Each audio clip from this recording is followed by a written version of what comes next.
Welcome to the best podcast on this side of the universe. We share, we learn, and we create. The Geek Corner. Hello everybody, greets from the Geek Corner. It's Dalia. And Lois here. Today, we are summoning the Geek crew to face our final boss, gaming and pedagogy. In the last episode of this show, we are going to explore how we can integrate games into a language teaching and learning with the help of a very interesting group of people. In addition to that, we are also going to give all teachers listening to us a lesson design based on this talk. That's correct. We have two special guests today. Our first guest is Jessica Blanco, who entered the world of games since her early ages. She has participated in some video game tournaments in Bucaramanga. Moreover, she is a student from WIS enrolled in the language teaching program. Hello, Jessica. How are you today? Hello. Thanks for inviting me. I'm really good. I'm fine. Thank you for being here. Yeah, we appreciate your presence here. Our second guest is Professor Jose Aníbal Ortiz. He graduated from the WIS Bachelor of Languages and the Master of Semiotics program. He is currently working as Burhan Lecturer Spanish in the Defense Academy of the United Kingdom. Additionally, he has recently written a very interesting book, which we are going to address in some minutes. Hello, Professor. How are you today? Hi, everybody, and thank you for inviting me to this interesting program. Thank you for being here.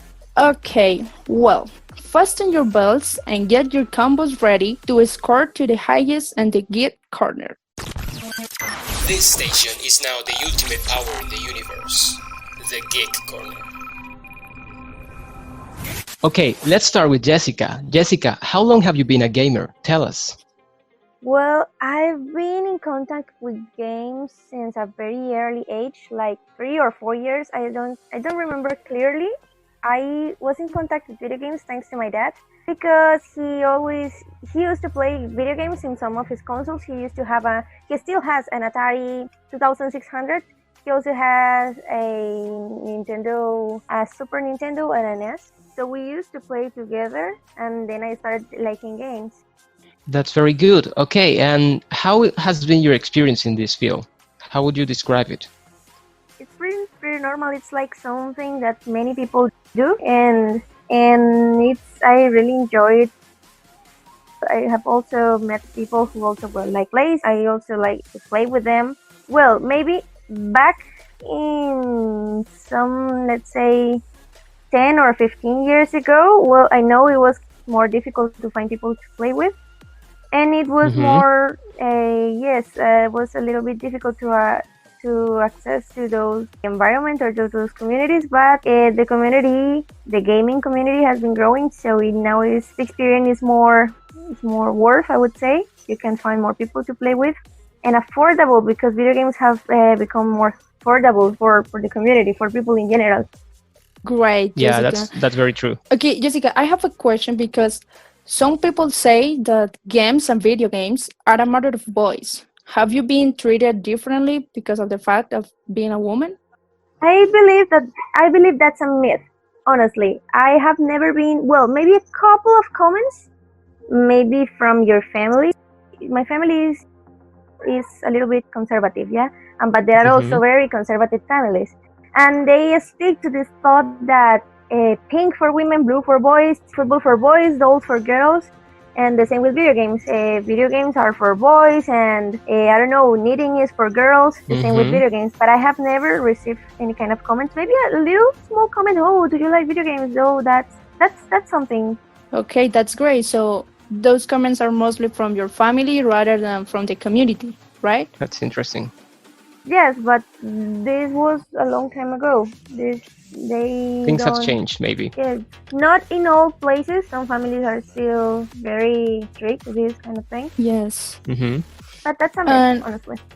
Okay, thank you, Jessica. And what are your expectations for the future in this world of gaming? Talking about hardware and software, I believe that the future of games is in virtual reality, but it won't take all the spotlight. I firmly believe that retro-looking games, and that platforms and 2D games, also visual novels and RPGs are still, and also fighting games are still going to be present in the video game world. It's not like only the virtual reality would take over. I believe that the classic games will keep existing. They won't die. So video games, the video game world is constantly changing, but it still remains with its original, let's say, essence from the very beginning. So my expectations are that virtual reality will eventually get more real, but other classic games will also exist by the side of virtual reality. That's very interesting. Okay, and have you considered linking games with education in your experience, in your life? At the beginning, before entering this program, I have never thought of using video games in education. However, when I entered the program and started doing some research, I realized that I learned English through games, basically, and music, of course, but mainly video games. And then I realized that there was a potential. I also noticed that it was not only me, but also some classmates who also learned video games through they got prepared and they got the necessary to enter this program by playing video games. So I started with a classmate, let's say a research project based on, first it was about robots, but then we narrowed the topic to video games, and now we're studying how could we use video games to teach English in, a second language, but not all video games, because there are also educational video games, but commercial video games, recreational video games. Can you give us a little definition of that? Those are video games that are created only for the purpose for entertainment. Like the popular games, right? Not popular, but commercial games, because there are also commercial games that are not popular. So we're studying how can commercial video games be used to teach, not education, because education covers ethics, covers mathematics, sciences, but English. And we have gathered some very good information so far. Okay, Jessica, based on what you just told us, can you define what a gamer is? Who can be called a gamer? Well, that's up for the person to decide if they want to be called a gamer or not. Honestly, I believe that a gamer is a person who devotes a big part of their lives to gaming, to video games, not only as a hobby, maybe something more. They take it further, like they become professional players and they start working on it, getting a job on it. There are also people who like to be called gamers because they just think that the word is cool. For example, I play every day, so I'm a gamer. But honestly, I've known many people who dislike to be called a gamer. They just like to play video games. Some of them don't like to be called gamers. Maybe they think that the word is too much, or that is putting them into some kind of grid that they don't want to belong to, some kind of classification that they don't like to belong to, or that puts some characteristics or conditions that they need to be classified into, but they don't like. They just don't like to be called gamers. Okay, that's perfect. Now that's more clear to me. Okay, Professor, in your experience in your life, do you consider yourself a gamer, or do you consider yourself as a person who plays games or video games? Well, I play video games and other kind of games with my son, but I'm not that kind of person who likes playing games every day. I just use games to analyze them and see how I can adapt them for teaching languages, basically. Okay, thank you. So yes, Professor, that links us to the next question, and is, in your case, your involvement with games is directly related to education. What is the connection between games and education?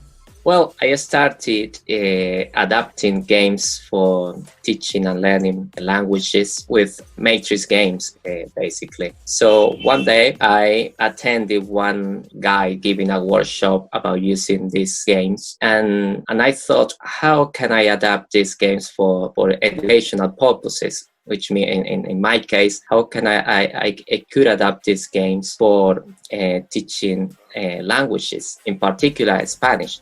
And that was my question, and And after that, I started to research on how to do that, because even if I thought that I could easily adapt this game, I wanted to be more rigorous about how to constructively align the mechanic of the games, the mechanics of these games, with the learning outcomes of Spanish language learning in my school.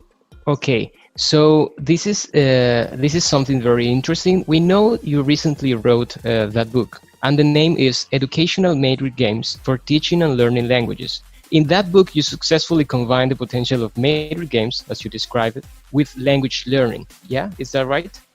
Yes, the purpose of the book is explaining the learning approach that I have adopted to integrate the two things, the game and also the learning outcomes of, in my case, Spanish language.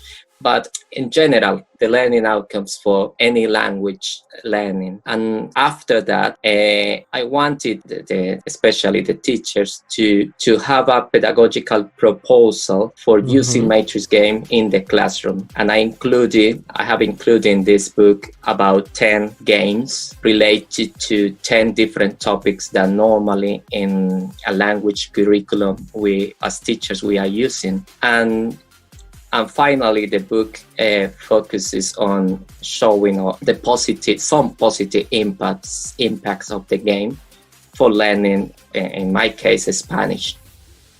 Okay, Professor, you already told us about this meeting and that you were searching for an idea how to combine these games with language teaching. But how did you come with the idea to write about this topic? Firstly, because language teachers normally lack of activities to enhance peer interaction in the classroom.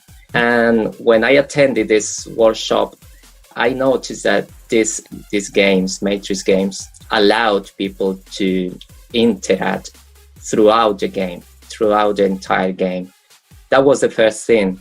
And secondly, to research on, because we normally think that games are good for promoting motivation, for example, but we didn't. In my case, I didn't know exactly, according to the research, what motivation is, for example, and if there were other elements that games can enhance. And that's why those two things were the first elements that I was considering when planning to write this book. And finally, how we can create games, because in the book I have adopted one model proposed by the MIT about connecting the learning outcomes of, for example, a language with the mechanics of any game. And I wanted to show that in the book, how you can adapt one specific game for learning purposes. Okay, Professor. And you told us that you use these matrix games for teaching Spanish, right? But we want to know, as you said, it can be used in any language. So we want to know, how can teachers in Colombia benefit from the ideas that you present in the book? And I mean English teachers in Colombia.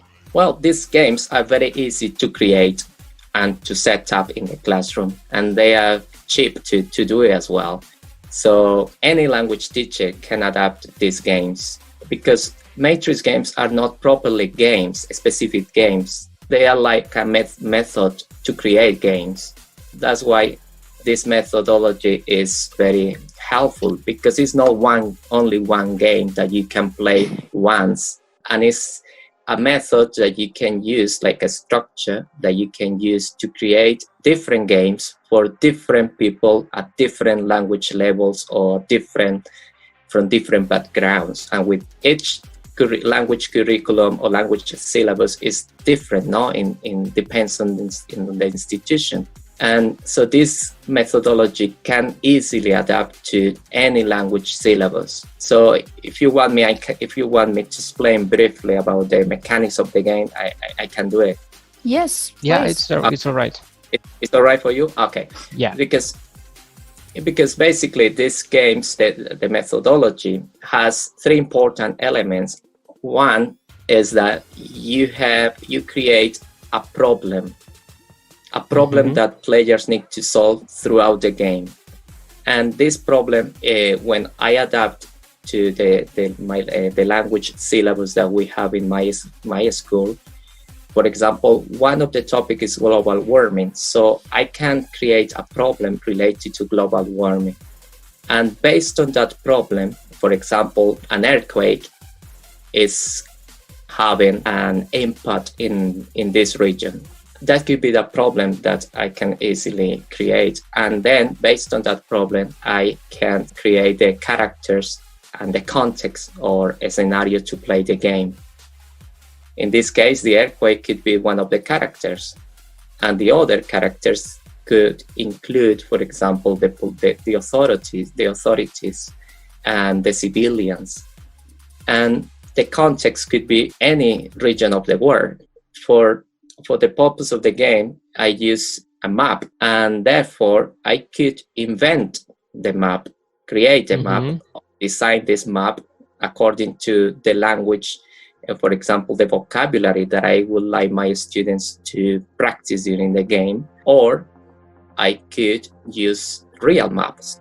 And then the task students can do during the game, which basically what they need to do is, firstly, what they are going to do, and secondly, why do they think that those things they are going to do are possible to achieve.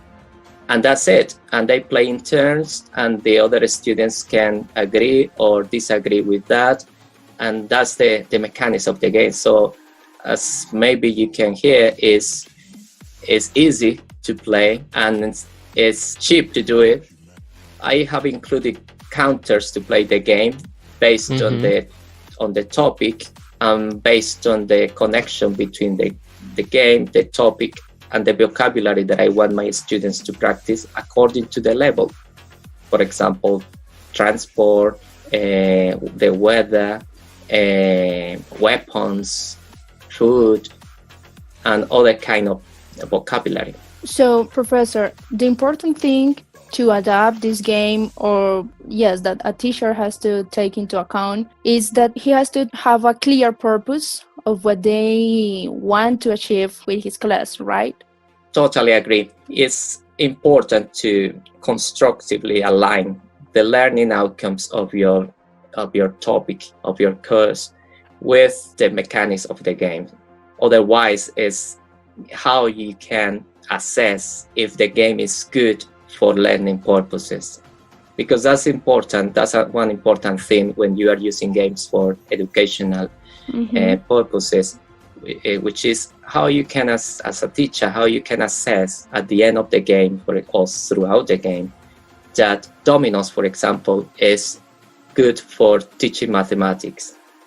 So any teacher could think that, oh, this kind of game is good, but how you can ensure that and how you can assess that what you are thinking is true or not. So the only thing is when you can connect a model like a learning approach with the mechanics of the game, when you can connect both things. And that's what I decided to choose this model, which is called balanced design model. That's very good, Professor. Well, thank you for that clear explanation of what the intents of the book are and all the characteristics. Now, Jessica, I have a question for you. After having heard Professor Ortiz describe superficially the book, what potential do you see for the implementation of gaming in education, taking his book as an idea, maybe? Well, I think that his book is really well structured. It talks about methodology, and the research I've done is just, let's say, theoretical. And we have noticed that this area of implementing video games for education is not, let's say, too popular in the research topic. So we are kind of pioneering it here in Colombia, at least.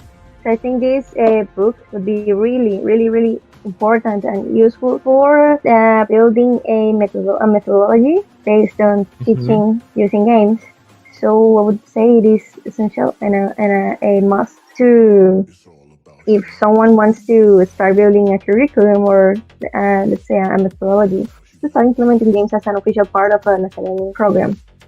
Okay, thank you. Well, after a very short break, we're going to discuss some of the questions we had after reading your book, Professor Ortiz. So, we'll be back.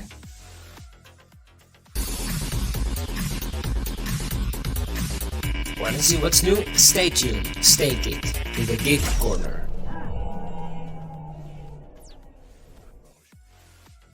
Well, Professor Ortiz, as you know, we read your book and we had the opportunity to analyze the different chapters. We have some important questions to ask you. Is that okay? Yes, of course.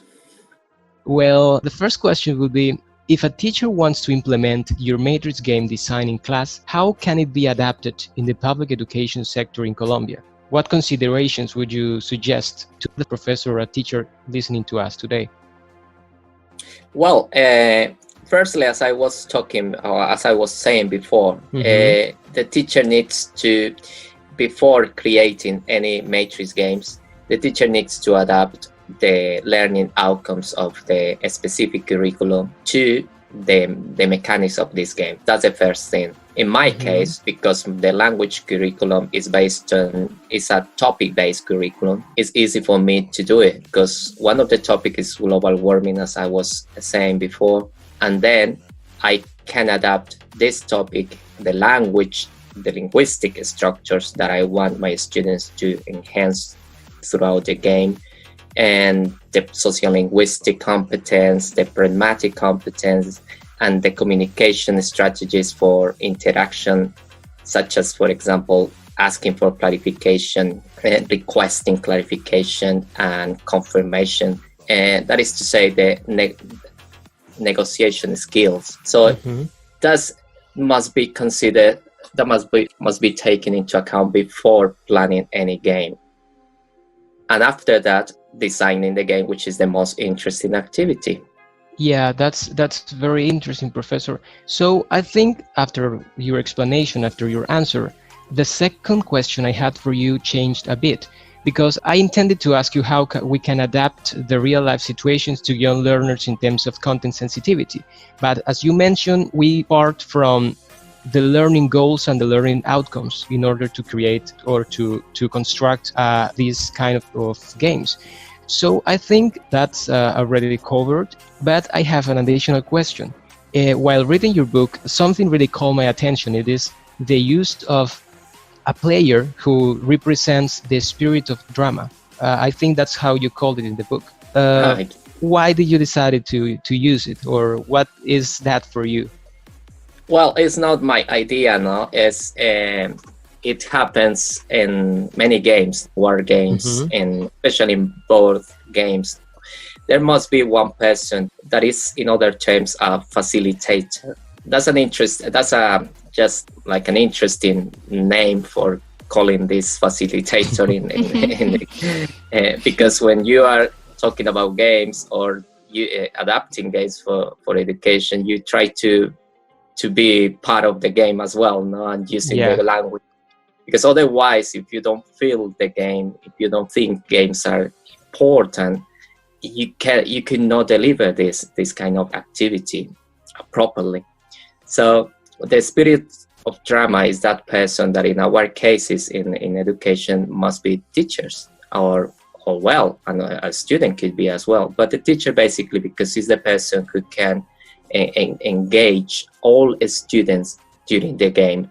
In my experience, some students are not very actively engaged in the game, and that's what I need to be ready, attentive to use some strategies to allow or ensure that this kind of students participate as well. For instance, in one of the games, I noticed one of the students was very good at interpreting from L2 to L1, for example, but the person was not enjoying the game as the others, was not very good at speaking skills, like in this kind of task, like in interaction. And that's what I decided to ask this lady after each round to translate or to interpret what the other players were saying. And that was very good for this person.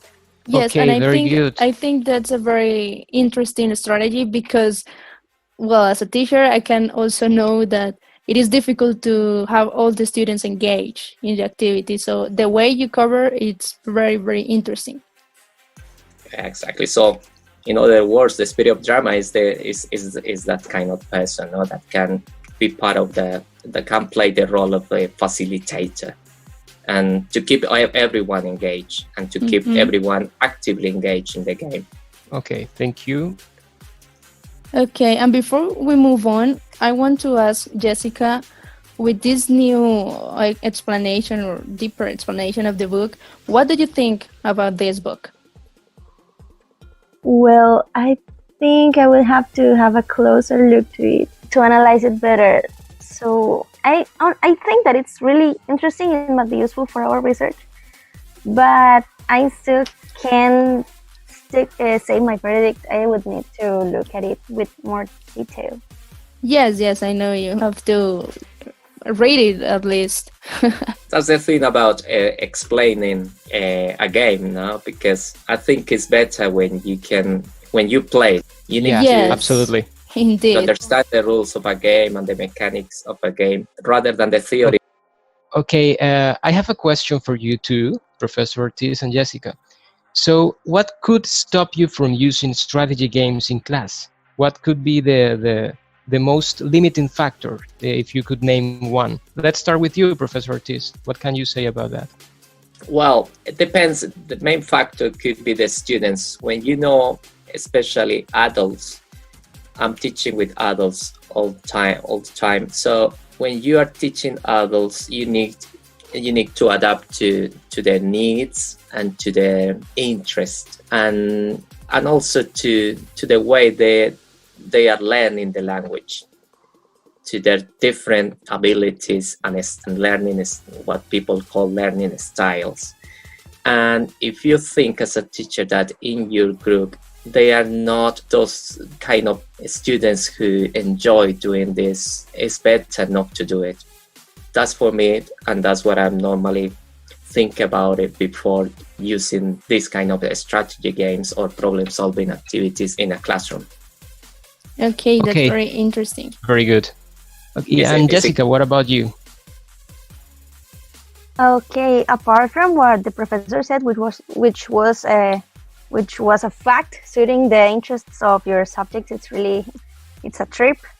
Apart from that, I believe that mainly two limitations. One involves let's say, preparation of the people who is in charge of teaching or implementing the strategies. For example, teachers need to be prepared. They need to do a little research or at least know what is a video game in order to start applying the methodology or the instruments, the video game instruments. And many teachers are reluctant to do this kind of change. They stick to let's say, Traditional methods? they like to stay in their comfort zone. Some of in a traditional method, and they don't like to go further from there. Also, that would be a limitation. And also, I think that at least in our context, it would be difficult for schools to afford computers or devices or digital devices to start applying these kind of games in classes. Or also students in their homes. Maybe we know we have a big diversity of strata and of economy, really marked economic status in different sectors of the cities and of the country. So it would be really easy for some to get the devices to access to them, and it would be really difficult to other people to access to information, the devices, to even have access to internet. So this would be two of the most important limitations that I would find in here. Because I think, well, in adults it might be different. I have never worked with adults, but with kids at least, I know they have the motivation. They feel motivated to play video games, and this can be something that can be used to take advantage of, to benefit from this motivation. So these two limitations are the ones that bring problems for me. Okay, that's very good. Thank you, Jessica, for that very important information from experience as well.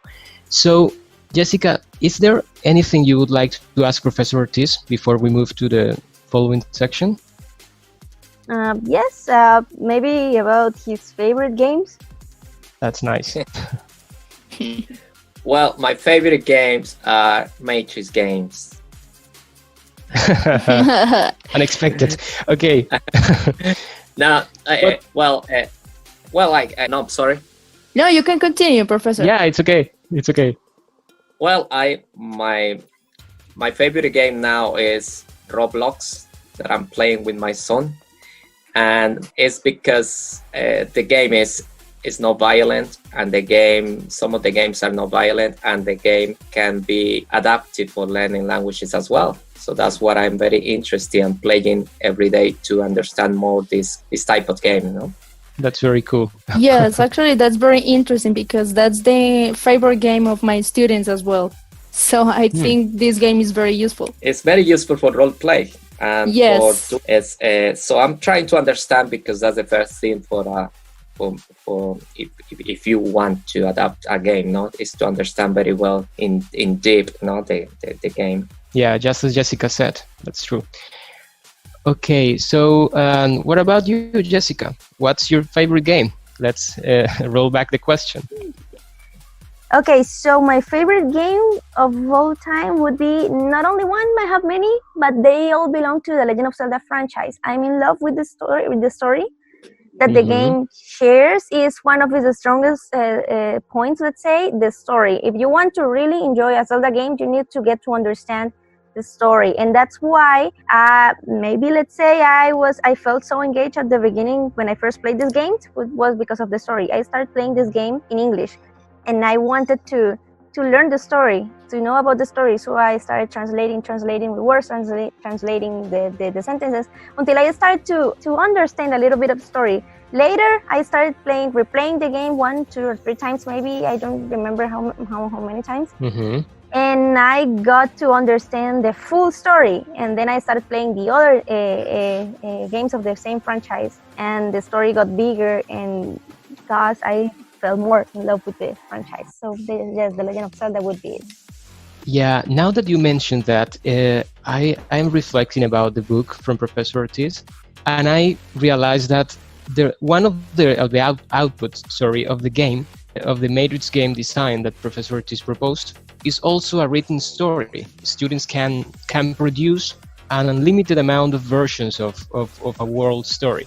So this is really fantastic, because taking into account that you really love plots and really love stories, implementing that game in your classroom, Professor Ortiz design, you would enjoy it a lot, because that's one of the results of the game. They produce a story that students can later retell, just in order to practice, to improve their reading skills and also oral skills as well. Is it correct? You are completely right.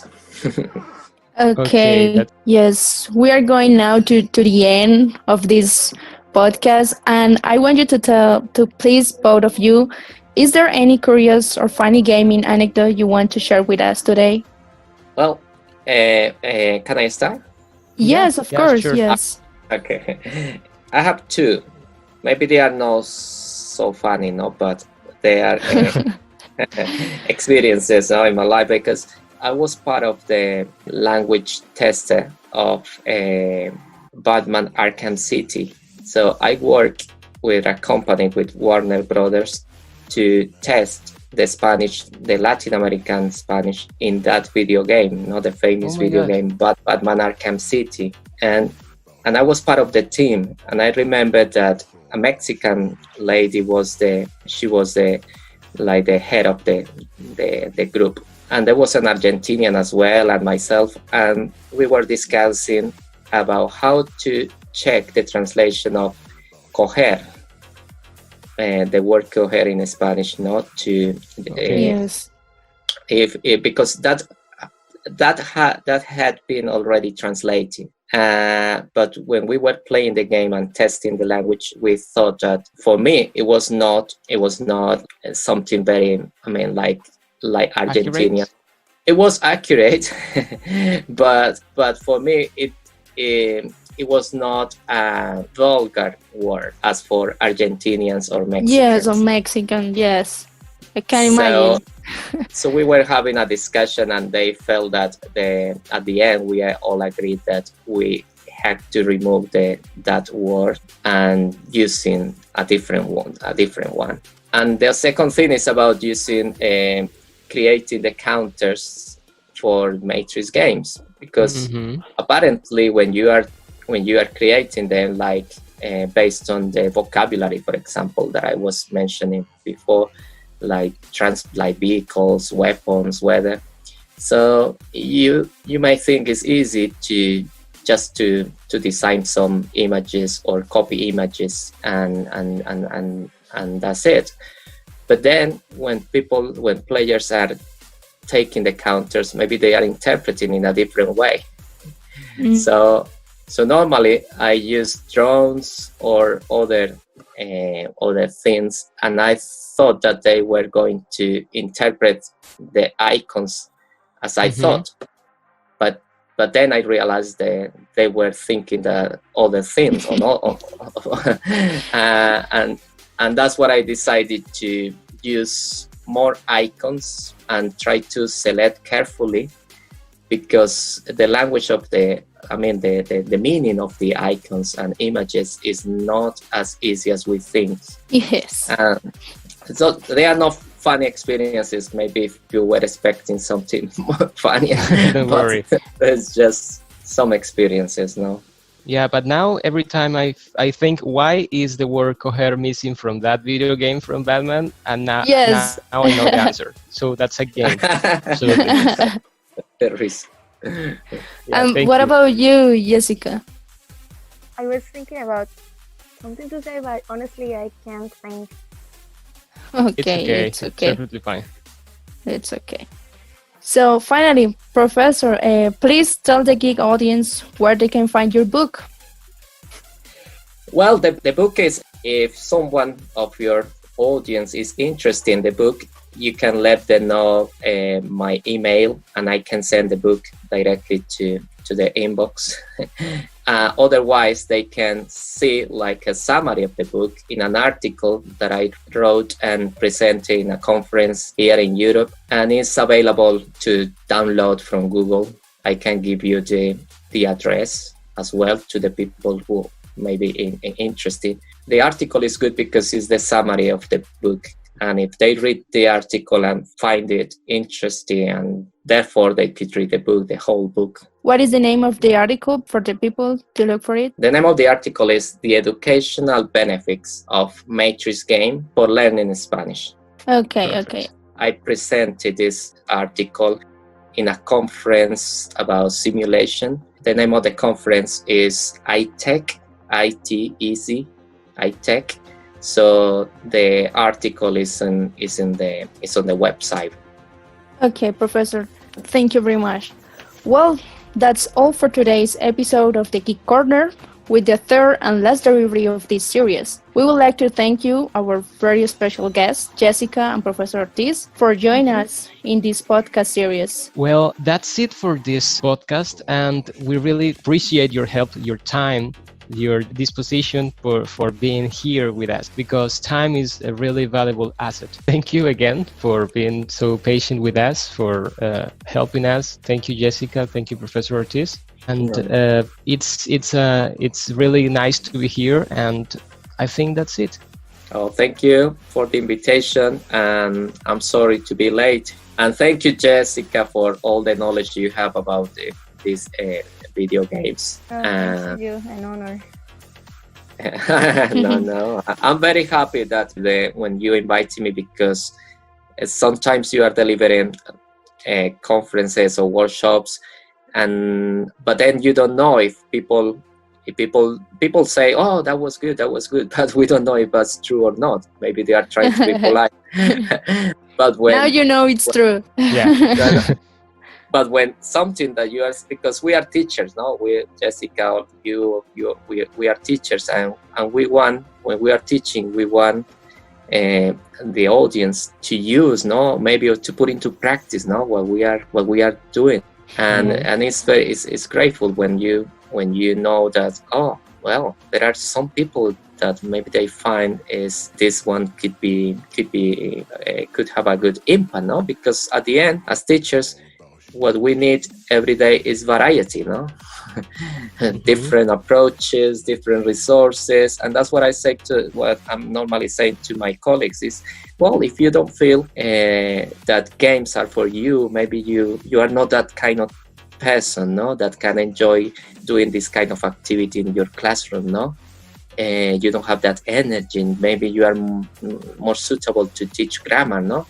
Okay, don't do it, but at least you have something, no, in your menu, no.